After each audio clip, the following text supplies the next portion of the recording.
The river Naryn flows through the coldest region of Kyrgyzstan. Temperatures here can drop to 20 degrees below zero at this time of year, but the driving snow and bitter winter conditions aren't enough to keep these men from working on the ice and in the freezing water, because the river Naryn contains gold. They use steel bars to break through the ice. The rubber suits they wear offer little insulation, but at least keep them dry. KUBANYCHBEK MALIKOV carefully slips into a hole in the ice. His friends help him clear an area so they can work. They lift sand, gravel and stone from the riverbed into buckets. Panning for gold is illegal without a license, but KUBANYCHBEK and his friends can't afford one. So they give some of the gold they find to a man in the village who pays the police to stay away. If God gives us health, we will do the rest. We find a little gold every day, but it's enough. The men empty the buckets of sand and rock into a makeshift sieve. They watch eagerly for the bright yellow flecks to appear. There is no other job for me in the village.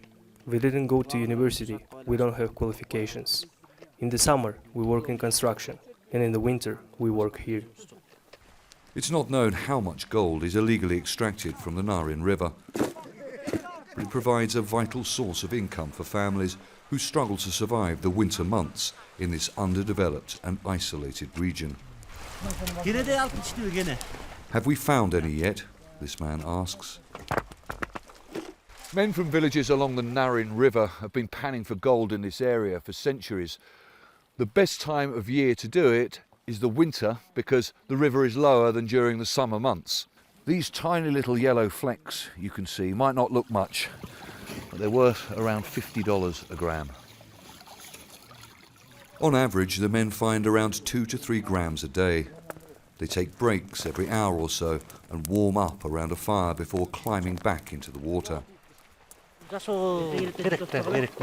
This is about money and food for my family. It's about taking care of my children. It's not as dangerous as people think it is. After an hour's work, the gold found so far is carefully emptied into a small bowl and the last of the sand washed away. The bowl is then placed on the fire to boil off the remaining water. MURAT holds up their findings so far this morning, approximately $15 worth. The men will keep on working despite the brutal winter conditions because the day is still young. Stratford, Aljazeera, Naryn, Kyrgyzstan.